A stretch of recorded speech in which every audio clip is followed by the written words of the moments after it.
to SilviCast, the podcast about all things silviculture. My name is Brad Hutnick. And I'm Greg Edge. We are both silviculturists with the Wisconsin DNR Division of Forestry and your host for today's show. You know, Greg, marking through this stand and looking at what I see, this reminds me of that Monty Python skit, right? Bring out your dead! Bring out your dead! Okay, well, if you want to go full Monty Python on you. Let's do it. Okay. Let's do it. Bring out your dead! Let's look at this tree. You think it's dead? I don't know. I think it's getting better. No, it's not. It'll be stone dead in a moment. I can't mark a tree like that. It's against regulations. Oh, don't be such a baby. Brad, I can't take it. Oh, do us a favor. I can't. Oh, fine then. I'll do it. I don't know, Greg, we're not bad. We're going to go on tour pretty soon, right? Okay. Yeah. Yep. Got to get acting school. Well, yeah, okay. Actually, Brad, what do you think killed this tree? Yeah, I don't know. It's a mystery, right? I always say it's Trebola, right? It's going to get them all. It covers your butt no matter what. But I don't know. That's the problem, right? We see dead trees all the time, and who knows what kills them? Well, I definitely can relate to that. Sometimes it's easy, right? You see a dead oak wilt pocket in the forest, you know, it's oak wilt. You see flecking on an ash tree, it's EAB. But there have been times over the years where I don't know what to tell people. There is no direct, real evidence as to what's killing it. And those are the real mysteries that are hard to work with. Yeah. Kind of the bad thing, right? But it's kind of the cool part too, because that's part of the challenge of our profession as foresters. I mean, we spend a lot of times in the woods and we see things like other people don't get to see. We see changes all the time. And so, I don't know, that's kind of the cool part. We have to kind of process things. So you're saying that foresters are the first line of defense in the forest? Well, if we take the time and we're curious, we have open minds and we think about it and we investigate this stuff, I think we are. And today on SilviCast, we're going to talk with a forester who did just that. We're meeting up next with Joe Herring from the Iowa Department of Natural Resources to talk about a pattern of oak mortality and the mystery behind it.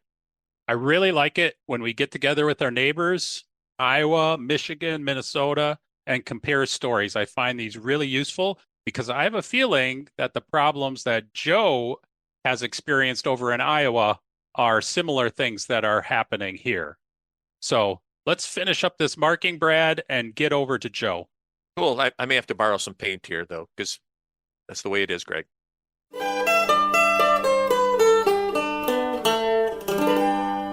This season of SilviCast is brought to you by the Nelson Paint Company, McCoy Construction and Forestry, and the Family Forest Carbon Program. You make the SilviCast world go round, so thank you.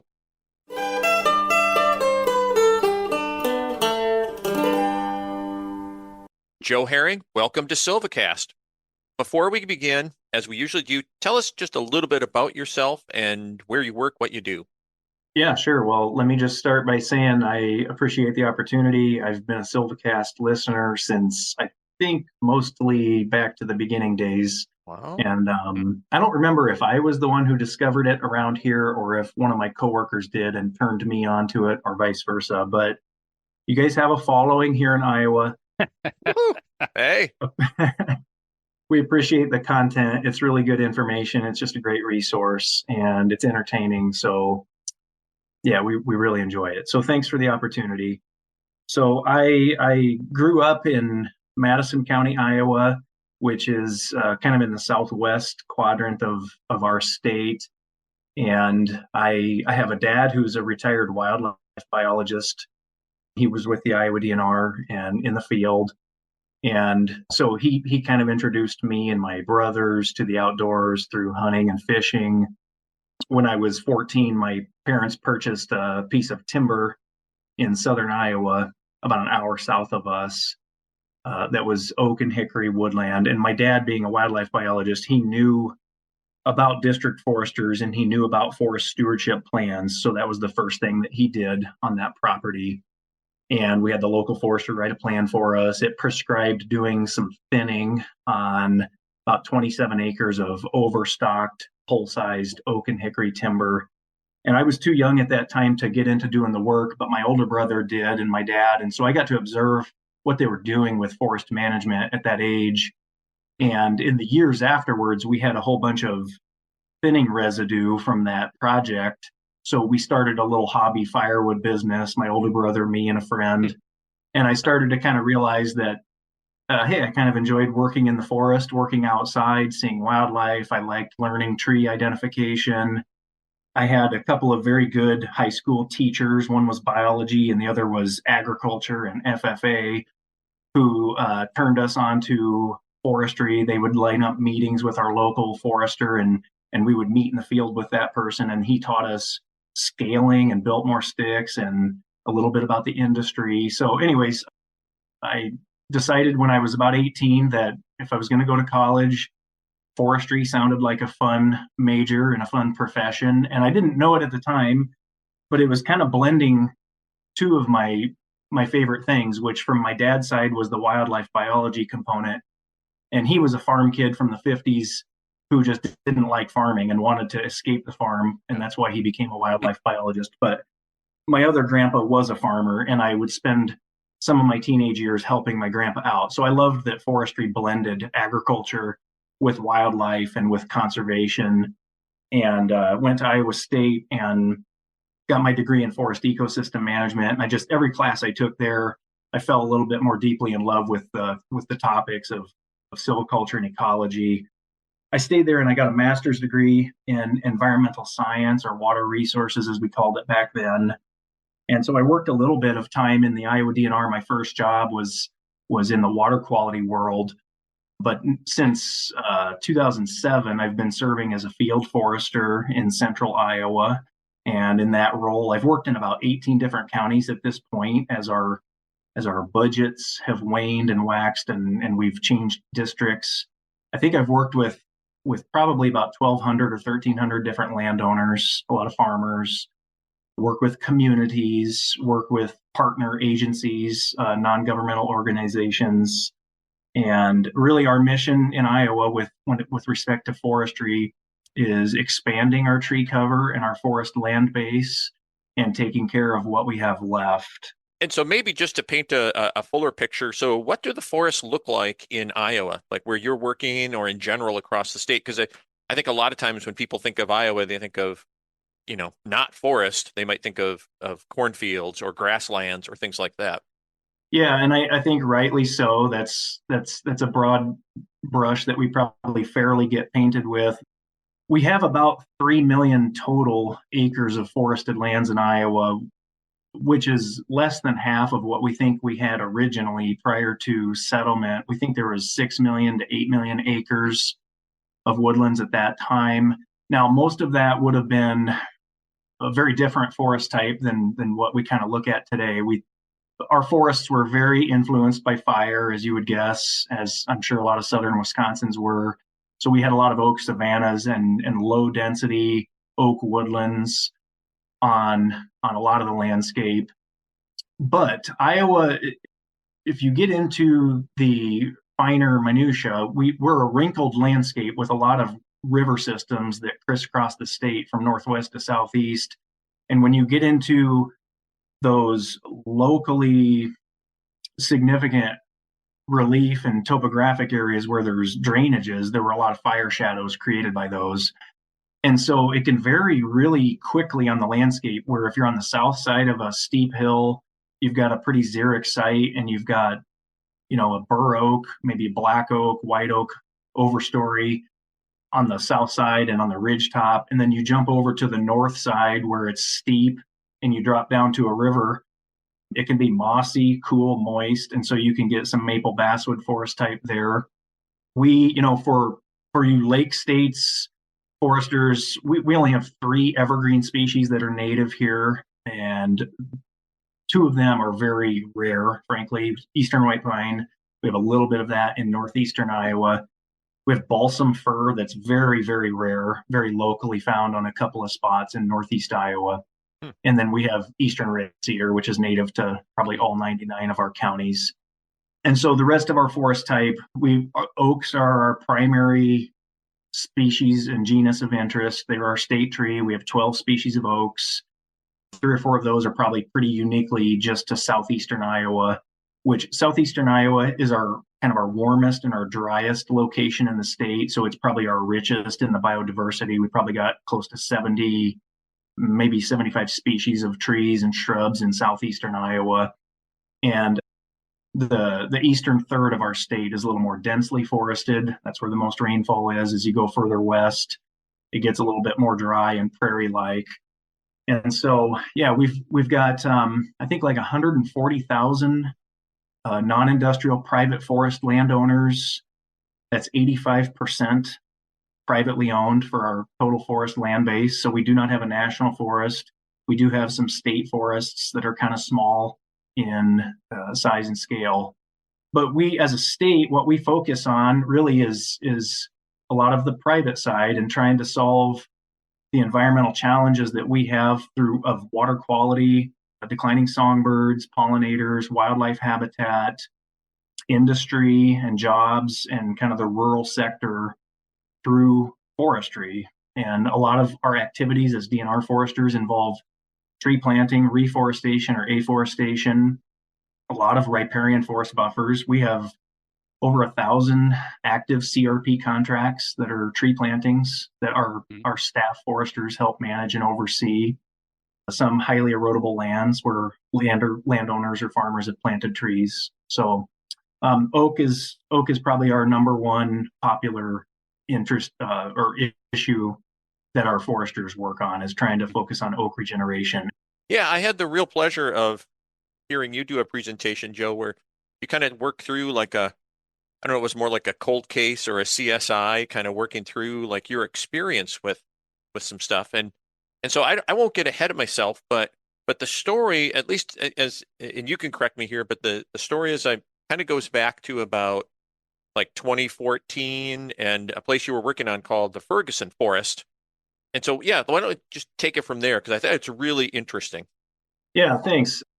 And by the way, we appreciated you, Brad, stopping by and giving a very nice plenary session on oak regeneration and fire. So yeah, the story, I think it does play out well as a story. I started working with these landowners in 2007 when I first became hired as a field forester for the DNR. And these, every agency forester, I think in the Midwest, has these kinds of really golden landowners that the file in the file cabinet is several inches thick, and it takes numerous folders to encompass all of the activities and the records that they've done over the years. And this is one of those landowners. They first reached out to the agency staff forester in 1969, right before the moon landing. I like to note to people. Oh. And it was like a lot of the phone calls that first come to us, it was about a timber harvest. They were interested in selling walnut trees, or they had been approached by a tree cutter about selling some of their walnuts. And so they had questions. And they cared a lot about the land, and they cared a lot about the trees. They were pretty conscious and aware of wanting to be good stewards of the land. And so they called the Iowa Conservation Commission, as it was called then. And we had staff foresters available to talk through that issue and those questions, and probably went out and did a site visit. I don't think they did that harvest at the time. They may have waited.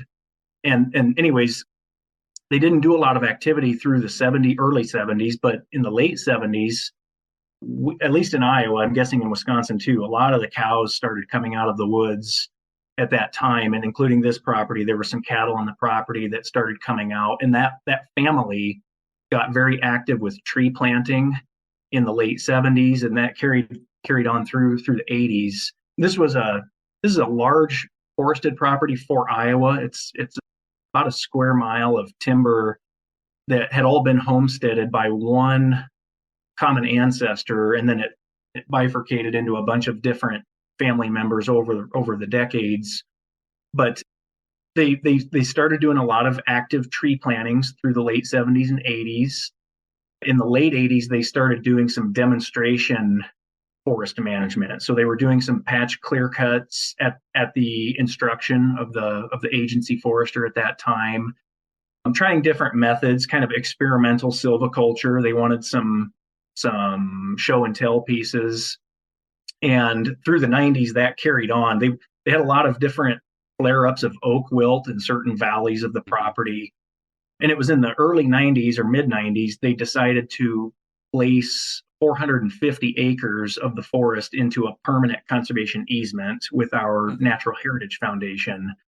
So that took some time, but they were one of the biggest and the first private forest landholdings that was protected from development and conversion in the mid 90s at that time. And so they continued to go on. They were doing invasive species removal all this time, the conservation easement, very methodical harvesting and regeneration, a lot of clear cuts with artificial regen. And then I came in 2007 and took the baton as the forester assisting these landowners. At that time, we started transitioning into doing some prescribed burning and trying to get a little more natural oak recruitment through some shelterwood treatments. It was something that, a lot of their clear cuts that they had done from the 80s and 90s were successful at getting red oak. They were not that successful at getting white oak. And overall, the total basal area in those clear cuts, when you go in and walk through them now, is, maybe it's 30% red oak, but it's still a lot of mixed hardwoods. It's cherry, it's walnut, it's basswood, it's bitternut hickory. It's a lot of mixed central hardwoods. So anyways, yeah, starting around 2009 or 10, we started treating about 100 acres of, we were very careful in the sites that we chose, ridge tops and south-facing slopes. We wanted kind of the lower end of the site index spectrum to try to naturally recruit oak. And they were very predominantly white oak overstory in these stands. The understory was predominantly ironwood, elm, and hackberry. Not a lot of pressure from maple basswood. And so we started running prescribed fire through these stands, doing some mid-story removal, understory removal, kind of the initial step of a shelterwood process, I would say. And anyways, it was a few years after we had a major drought in 2012 that was statewide. It was pretty severe. And it was 2 years after that I think it was the August or September of 2014, the manager of the property called me in and said, we have a lot of white oak that are dead or dying. And so I went out to look, and this is a landowner that you believe them when they say that. They know what they're looking at. Know what they're talking about. Yeah. Yeah, exactly. So what occurred to me on my way out as I got near the property and was driving through some of the other timber parcels, there was a lot of dead bur oak that I was noticing that maybe I hadn't noticed before. And so I went in and saw, and sure enough, they did have a lot of white oak mortality. Some of it was scattered and pretty random. They took me to one particular area where it was fairly concentrated. It was one hillside, one kind of big ridge. You could conceive salvaging that many trees in that one area, although there were still plenty of surviving and healthy looking white oaks in that area. But it was predominantly white oak, overstory trees, dominance, codominance, the kind of trees you don't want to lose. And maybe you're not expecting to see turning brown rapidly or instantly. So that was August or September of 2014. Coincidentally, we had a routine management clear cut scheduled at the same time, a patch clear cut we were doing in different parts of the property.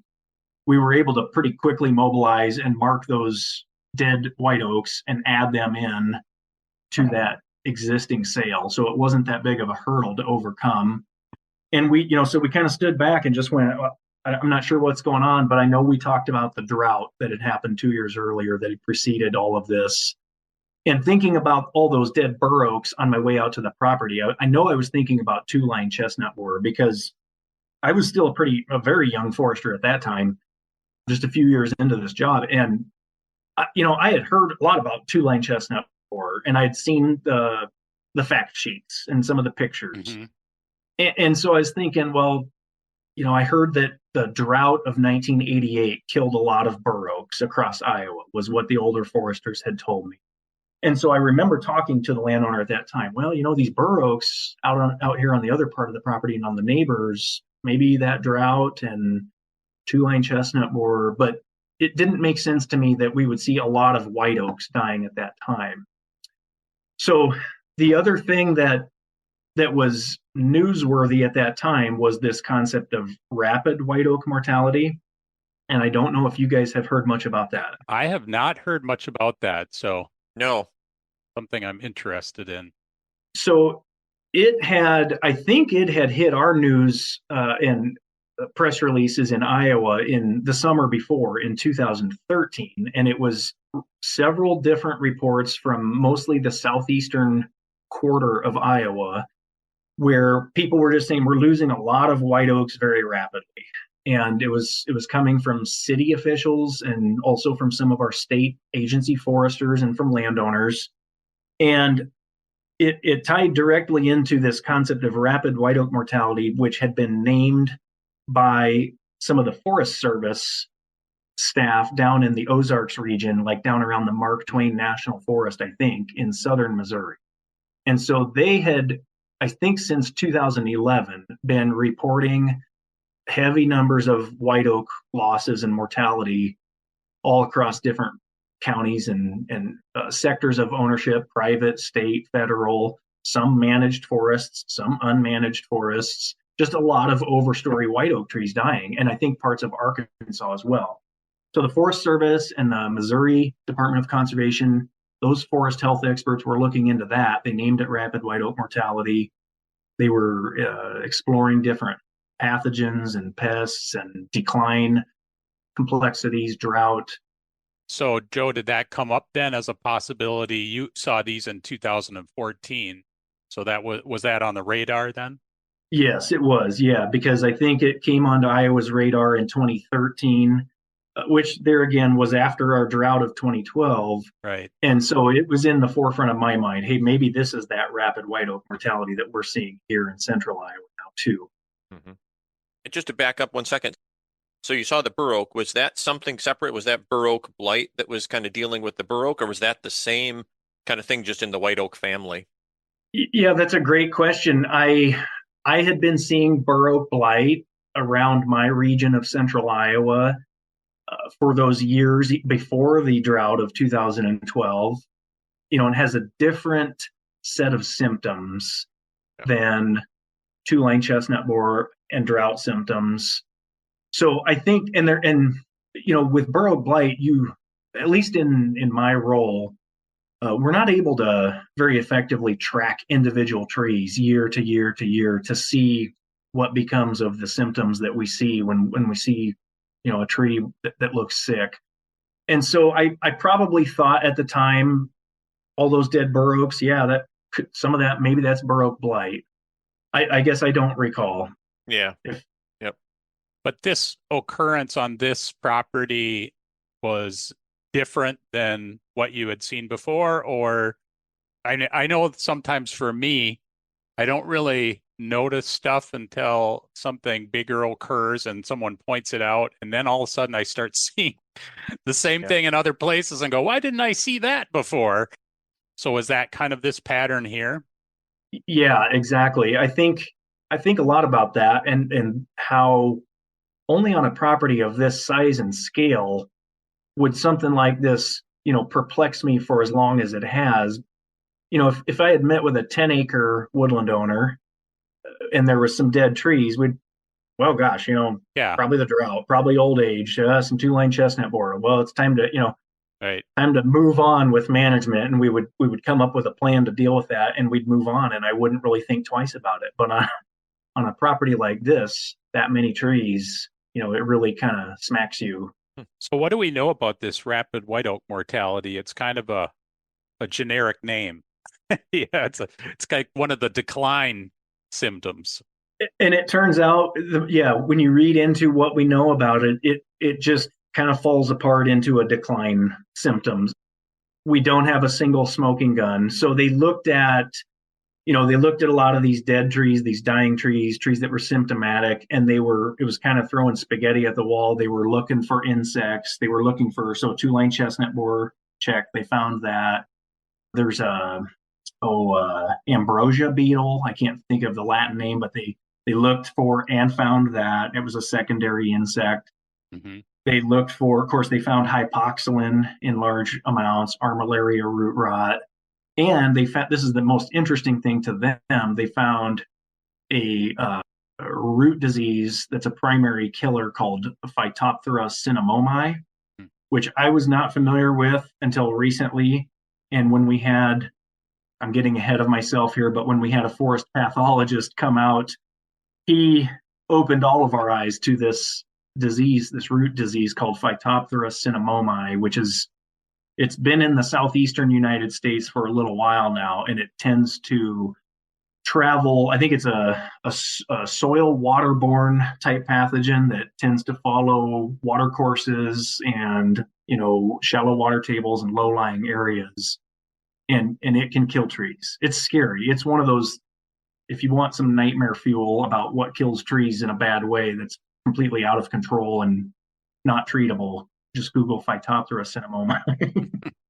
But so they found all these things. They found that cinnamomi fungus in southern Missouri, and but they just couldn't tease any one thing apart. They just, old age, there's vigor, all of those things are playing into it. And the primary researcher, I believe her name was Sharon Reed for the Forest Service, published a couple of good articles. We have those on the book still, and I sent them to you guys for the show notes. But she moved on, and I think she's up in Canada now somewhere. So as far as I can tell, nobody is studying it at this point. Was that mortality, Joe? Was there a pattern in terms of where on the topography was it located? Was it located in the lower topography or more on the ridges?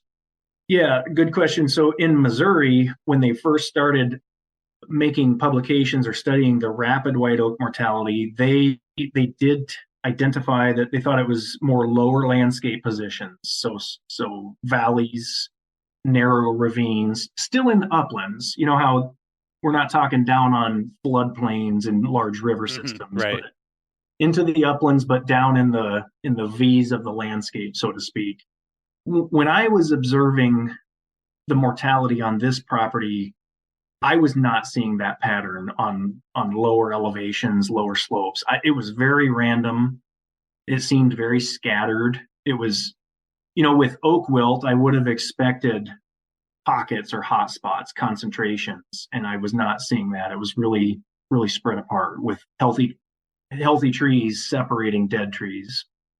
You mentioned age as one of those kind of contributing factors, and I know we don't oftentimes get a chance to work with really old stands. We're working in second growth stands, a lot of times, stands that may be 80, 90 years old. But a lot of the oak that you're looking at is considerably older than that. How does old age play into the way you look at something like this, or how it's turned out, I think, over time? Yeah, so the forester before me was very heavy in use and reliance of inventories, and he left. It was a blessing because he left me with lots of good data in the file cabinet that I could stand on. So he had inventoried a lot of this property, and I think through his experience of walking all those clear cuts and counting rings on all those stumps, he had attributed the age of most of the oak overstory on the property during his years is somewhere in the 150 to 160 year old oak range. And so at this point in 2024, we're close to 175 years old on these overstory oaks. So I think it's a huge factor. I don't want to admit it. I would say this is me with my hand or my hat in my hand a little bit, because I'm a forester who always wanted to stretch the rotation ages a little bit compared to some of my coworkers. That my coworkers would say, we should set the rotation on these even age stands at 100. Even 125, they'd say is pushing it, and I'd say, oh gosh, white oaks can live 225, 250 easy. Let's push it further. Mm-hmm. And on this particular site, I'm getting my comeuppance, and I'm seeing, I guess, the impacts. when I look at these stumps of the trees that have been salvaged on these sites, the last 4 inches or better of xylem, those rings are just stacked so tightly. I mean, 20 rings per inch. In southern Iowa, it's not unusual to see 30 rings per inch on some of our sites. But I think that a big factor there is the amount of living sapwood on those trees that are that old and growing that slowly with so little vigor. Is the fraction of sapwood is a tiny fraction of the entire trunk of that tree. And I just feel like it just doesn't take much to injure that tree. It could be a hailstorm, with big chunks of hail that pound through just a tiny little bit of sapwood, a little bit of insect tunneling and larvae making galleries, and then they're out of live sapwood. So when you talk about like density like that of the rings and things like that, is that site or maybe like density of the stand itself, or just what would lead to that kind of like low vigor, or at least maybe not the growth that you would expect in situations like that? Yeah, I think it is. I think those two things that you just said, site related. This site in particular, I don't know if I could broadly paint the whole property because it's a big property and say all of it, but a lot of it has shallow bedrock, like very shallow bedrock. And when we've done tree plantings on the site, you're just constantly churning up rocks, and your shovel is hitting rock. There's a great big limestone quarry that sits off to one corner of this property that's adjacent to the river. And so and we've also got a very unique stand in the center of the property of chinkapin oak, which in this part of the world is not common. And it's the only pocket or stand of chinkapin oak that I'm aware of in my 11 counties, at least along this river system. So that just tells me, the rockiness, the shallow to bedrock. I think that could be playing a factor. But I think, yeah, probably density and competition. Not all of these stands would have been thinned at the appropriate times. That could be playing a role too.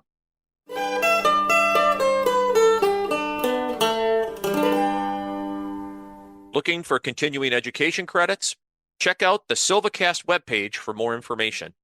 And now, back to our show.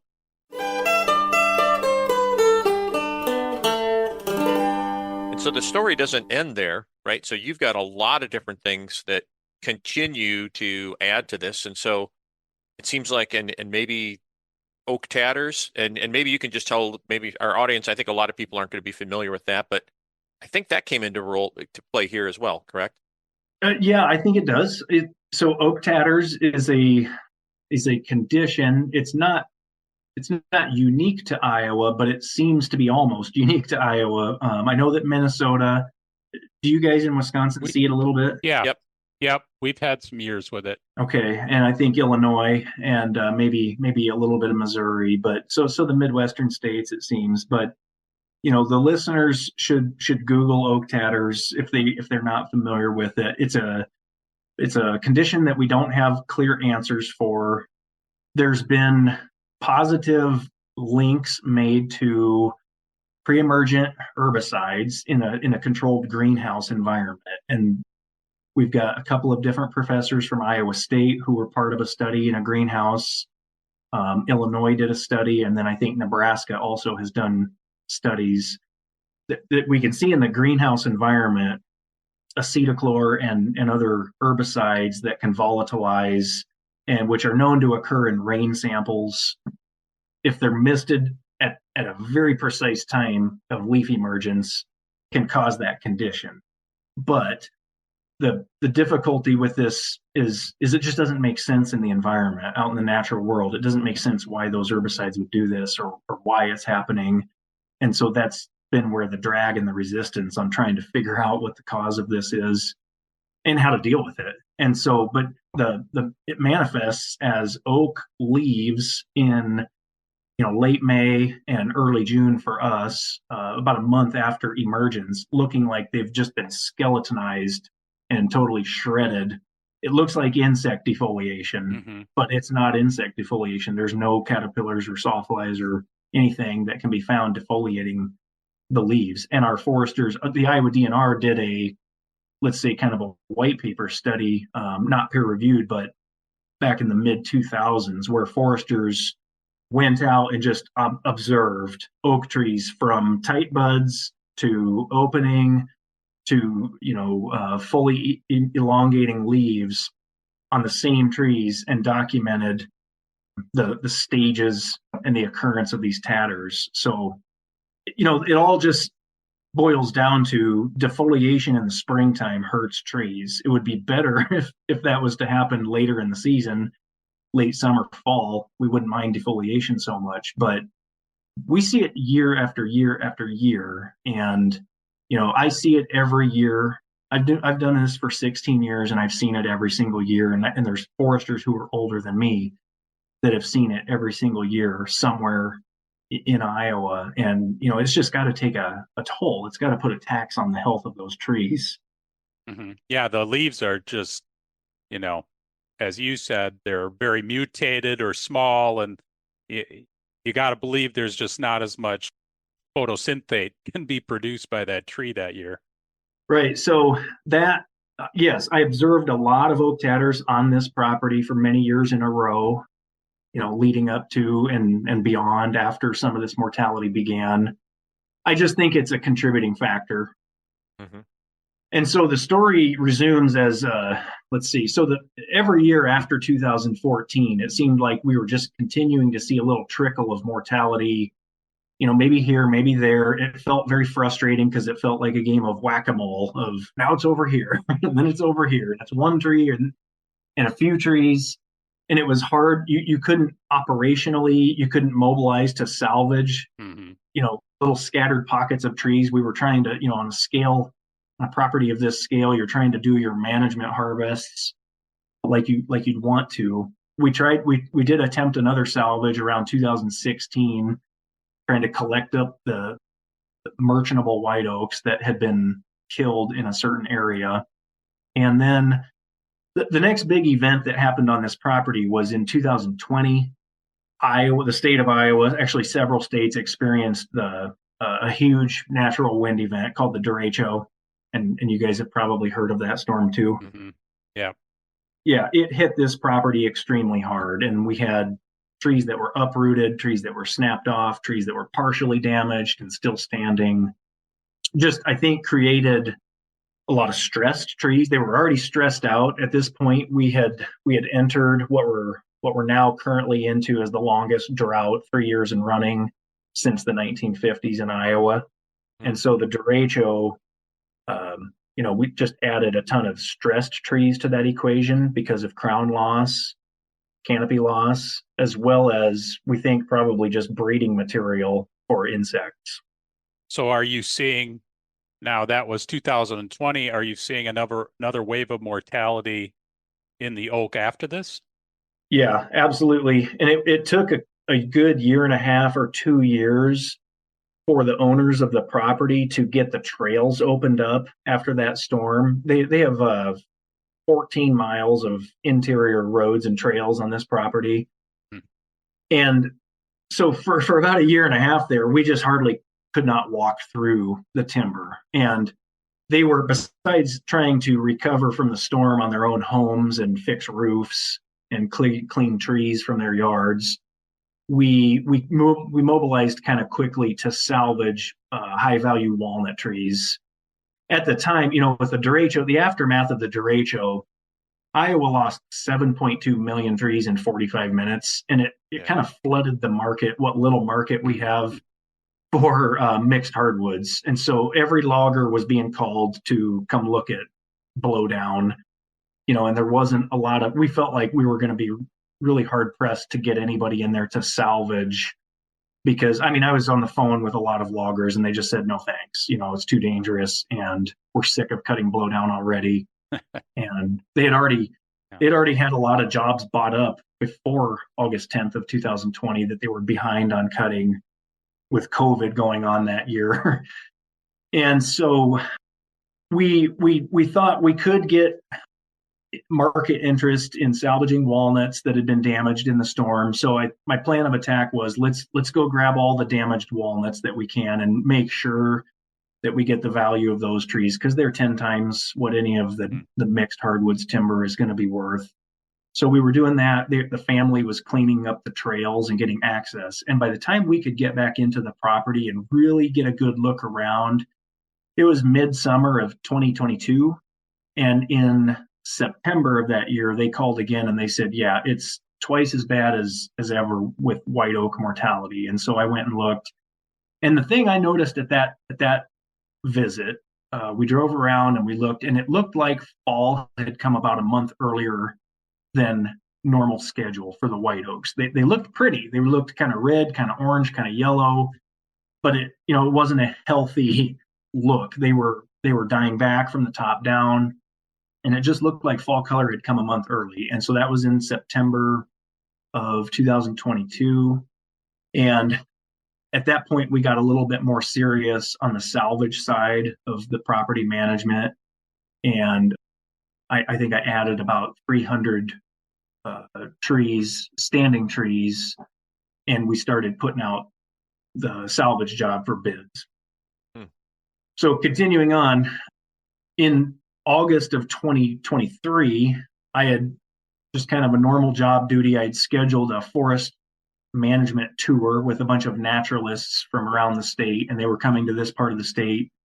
And I chose this property to take them through and show them some of the old clear cuts that had been done in the 80s and 90s. And it was meant to be also kind of an ironic look at forest management and what's supposed to be a really premier forest management property and how forests should be taken care of. And we're seeing a lot of death and destruction from the derecho and from this white oak mortality. And so I was kind of using the spin of, hey, it's adaptive management, and this is what we're doing on this property. But as we walked around that day in August, I continued to see a lot of new, dead, overstory, very mature white oaks that were being added to the mix of the death pool. And so it was at that point that I just said, I'm losing sleep at this point. I need to know what's going on. I need to have more answers. And nothing that I knew as a forester was making sense. Oak wilt didn't make perfect sense. Two-line chestnut borer didn't make perfect sense. The rapid white oak mortality was kind of the only thing out there that I could say, I could kind of hang my hat on and say, well, that they're dying rapidly, but I wish I knew why. And so I think I went home that night after that forest management tour, and I just started getting online and Googling white oak mortality. And I was using, when you Google something, you can filter it by the news feeds or just what's in the news stories. It's because I didn't want to get like the normal extension pamphlets on oak decline, right, and what was, the stuff from the 90s. I wanted to see what was recent. And up popped an article from your guys' state in Wisconsin, and it said two-line chestnut borer attacks are on the rise. And it was, I think, to do with drought, predisposing drought stress. And then the next article down was from Minnesota, and it was from, I think, Minnesota Public Radio, and they were saying foresters are sounding the alarms on oak mortality outbreaks to do with two-line chestnut borer insect outbreaks, especially in the southern part of Minnesota, to do with following drought years. And so I ended up keep going. I found an article, a press release that was pretty recent from Illinois. Later, I would find a press release from Missouri on oak decline.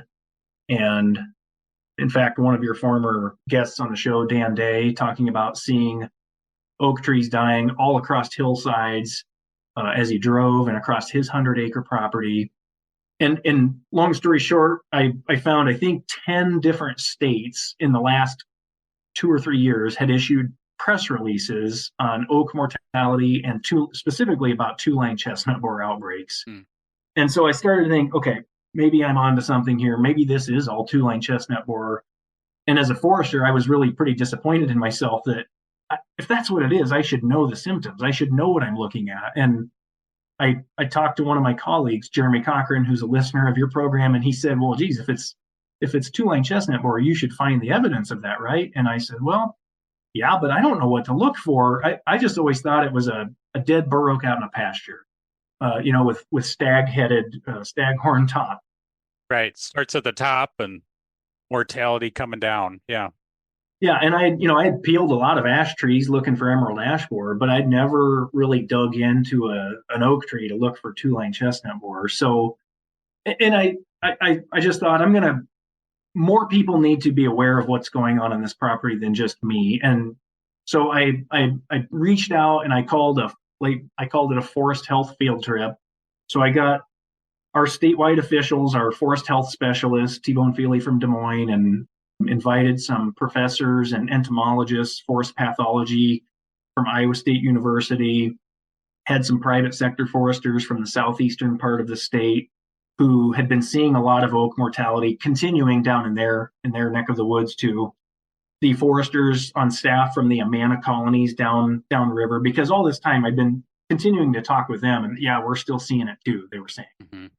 So we congregated on the site about a month after I called that meeting in early September. I wanted to make sure we hurried and got it done before the real leaf color changes set in for the season. Mm-hmm. And we got out there and we had a lot of discussion. Tom Harrington, Dr. Harrington from Iowa State University, is the forest pathologist who discovered Baroque blight back in 2011 or 10 and named it. He was there. He was one who was talking a lot about this Phytophthora cinnamomi. We talked about, looking back at the last 10 to 15 years in Iowa, we've had extreme swings from very wet years to very dry years and then back again. Mm. And so we talked a lot about the hydrological stresses and pressure that puts on old trees. And we talked about two-line chestnut borer. And anyways, we started chopping into the base. Dr. Harrington is a guy who carries a hatchet in the woods with him. And I didn't know this about him, but he's a funny guy. He's looking for disease, and he's looking for armillaria root rot, or he's looking at hypoxylon canker up the trunk. And we're seeing all those. But we started finding pretty easily, once he started chopping into the base of these trees, lots and lots of galleries of two-line chestnut borer. It became pretty easy once we practiced a little bit. If some of these trees that we were seeing were, I would say, partially symptomatic, kind of in a chronic dieback condition. So the tops were dead, and then there was a section of red, and this was a pattern I had picked up from either your Wisconsin or Minnesota's press releases, that there can be a pattern of green, red, dead. As you look from the bottom of the tree up, it's green on the bottom, it's red in the middle, and it's dead on top as that two-line chestnut borer makes its way down the tree in successive years. On those trees, we could not find any two-line chestnut borers down at eye level. They hadn't made it that far down. But there was a subset of trees that were brown from top to bottom. And I'm pretty sure that must have happened in one growing season, because they were fully cloaked in leaves. They looked like they had emerged that spring and they had been healthy, and just like a switch, they'd gone brown. Those trees, when we chopped into the base, we found lots of galleries of the two-line chestnut borer, and it was actually pretty easy to find larvae. You could just chop in a little bit, you could pull larvae out. So one tree I chopped had 3 or 4 larvae, all within a couple inches of each other. That showed up in 1 year, that those trees went from not showing symptoms to completely symptomatic the next year. Well, I don't know that. It's really hard to say, because again, this is maybe my fault, but if I'd tagged individual trees to successfully watch, I could probably tell that. I could answer that, but I didn't. And so I just don't know. Was that tree symptomatic a year ago, or? Right. Yeah. Yeah. Oftentimes, I was going to say, it is like you go out there for two-line chestnut borer, it's kind of that idea, or it's sometimes it's hard to confirm because you just can't find it toward the base of the tree as easily until, so that is kind of interesting to be able to, even if it was just 2 years, to have it go that quickly through a tree. Yeah. And that was what the entomologist, whose name is Zach Shum, and he's with our plant and insect diagnostic lab. He and Harrington were both very surprised to be finding them down at the root crown, at the base of the trees. What are these insects doing this far down the tree this rapidly? And, I think in his later emails, Dr. Harrington was talking about maybe this is a hypothesis he had. The derecho would have partially damaged a significant number of trees that would have been root grafted with other living trees. And so the phloem would be connected tree to tree to tree. You just have a ton of breeding material on the ground and breeding material standing up in the air.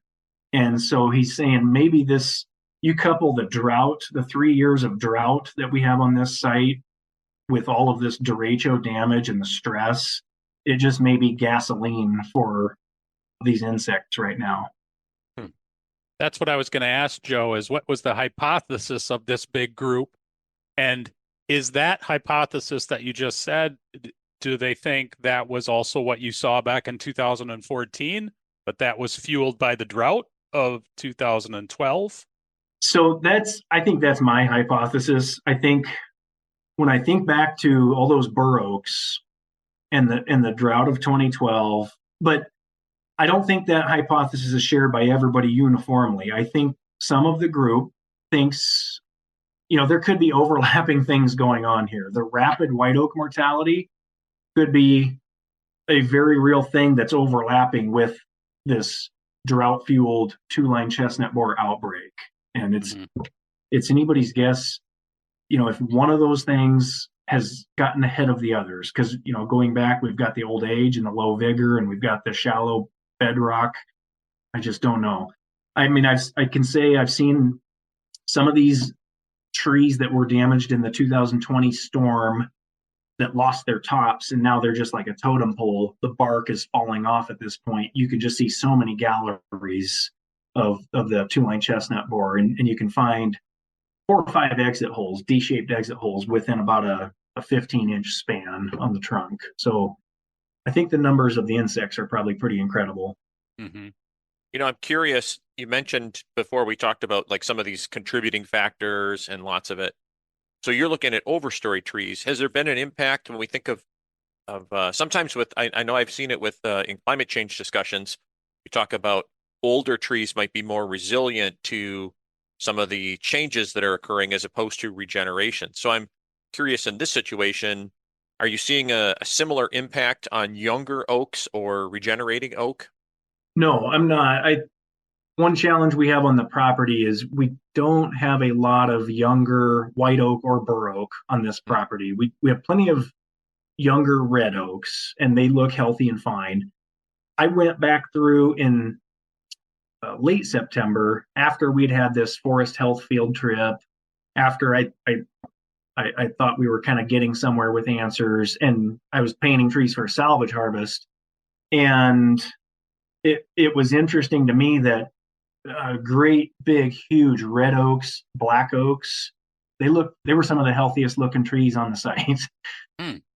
Which I think further bolsters in my mind that this is not oak wilt related, because we have clear oak wilt pockets on the property where red oaks are, pretty textbook dying in a circle.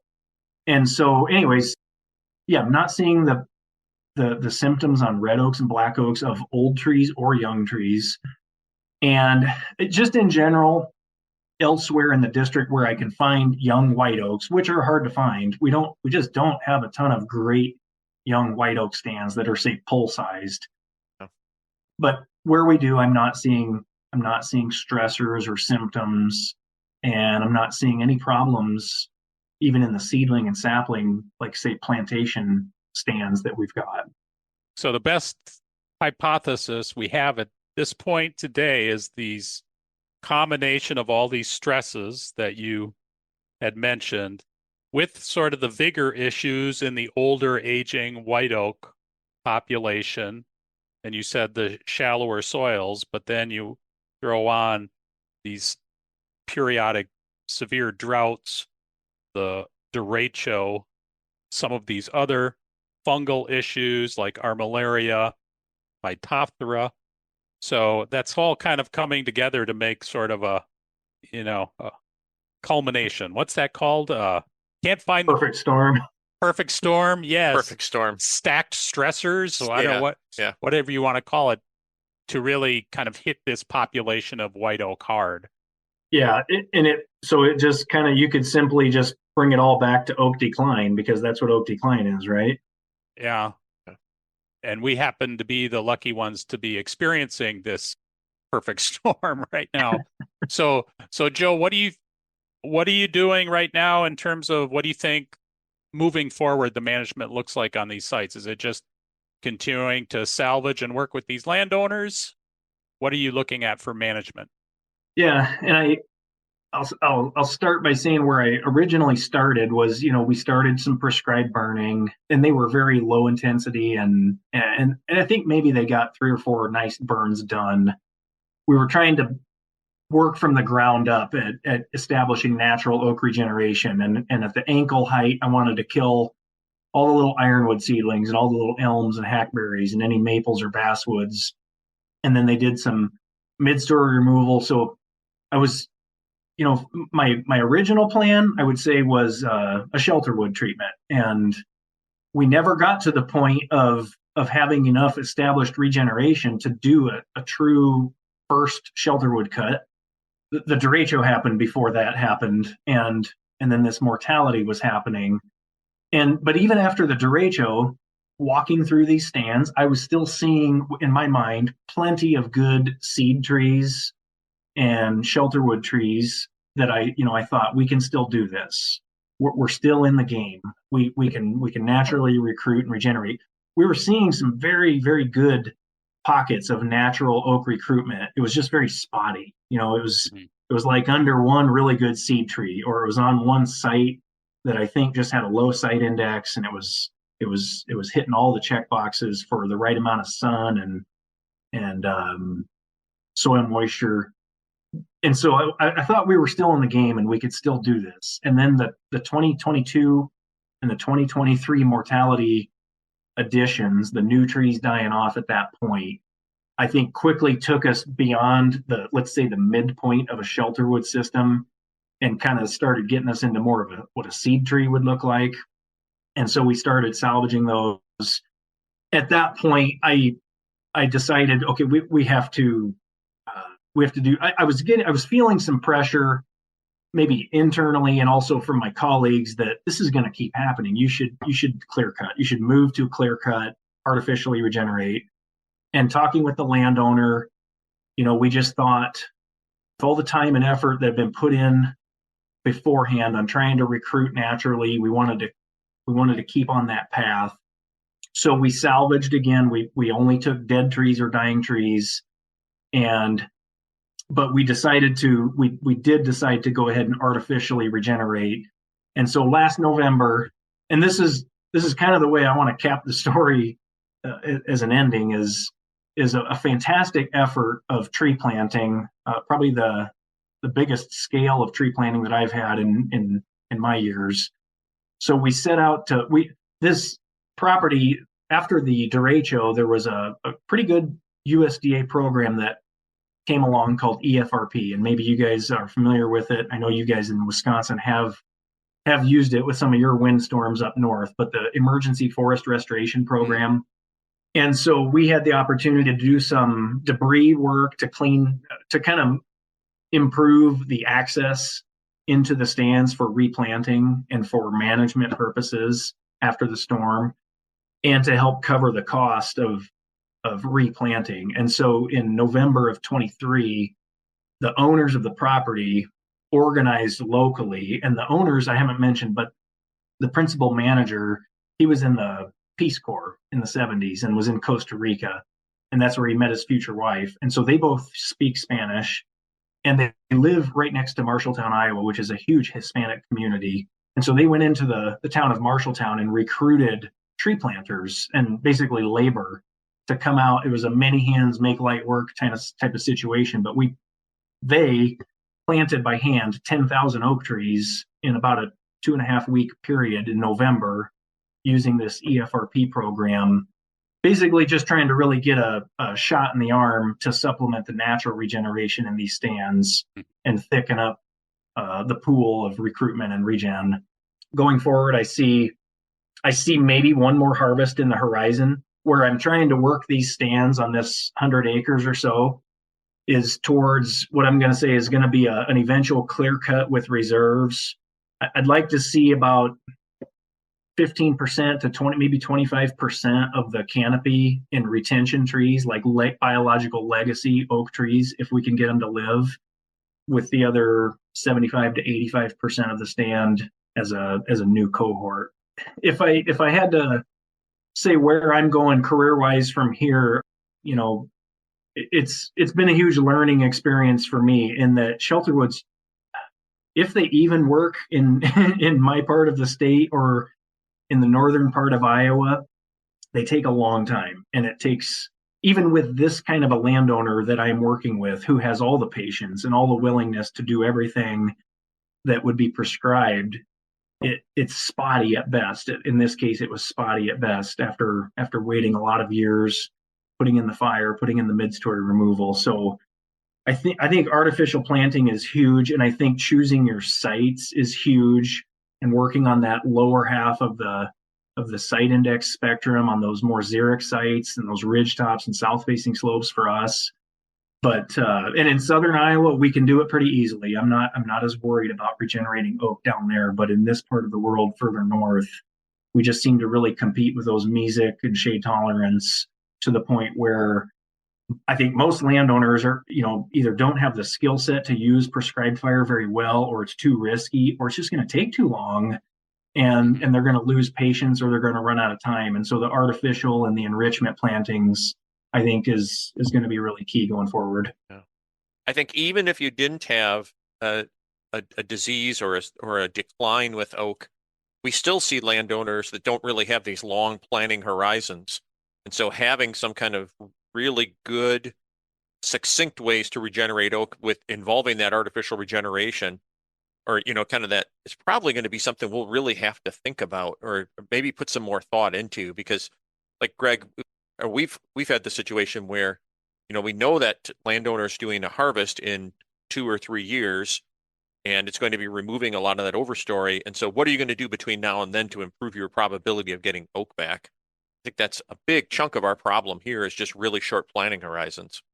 I think, Joe, a lot of foresters are going to relate to your story here in terms of foresters are often the ones that are on the ground the most and see these changes, but we don't often see them right away, it's just a culmination of factors that come together, and you had the forethought to really start to put these pieces together. And I thought what was really cool too about that story, it reminded me a little bit of Susan Stout's story about putting together a researcher manager collaborative where you brought together all the players and thought, okay, what's going on here? And let's form a hypothesis and try to figure this out. So I think that's a real opportunity for foresters who have issues like this come up to pull people together and pull minds together to figure these things out. So I think that's a really cool story. I want to thank you for sharing that with us. Yeah. To me, it makes me think like we always have to have our eyes wide open. There are things we think and we want to believe, but then we see things and it's like, okay, does this actually confirm what I believe, or is it telling me I have to start exploring new ideas or new options as part of our management? So, yeah, so it's kind of sad you went, yeah, we don't want to see this, but I think it's really invigorating to be able to work through the process too. Yeah, it's uncertainty is just a fact of life, and we still don't have all the answers. And this is a story that I can stand here at this moment in time and look in the rear view, and I can tell the story up till this point, but it's playing out live, and we've got an active harvesting operation going on there right now to salvage some of the mortality. And I am hoping to God that these 10,000 seedlings that we planted last fall are going to find the moisture that they need to sprout forth here in a few months. And I think that this insect outbreak, I'm saying, is kind of the facade, and it's the manifestation of all these other possible stressors, but it's not the sole cause. And in the end, it kind of doesn't matter. It could be this, it could be that. Most of these things are out of our control, but what's in our control, and like working with landowners, like you're saying, Brad, on a short time scale, the artificial regeneration, the enrichment planting, the axe and the shovel, those things are within our control with silviculture. It's not ideal, but it's rewarding, and I look forward to continuing getting to see the results of this project and these oak trees as they grow up.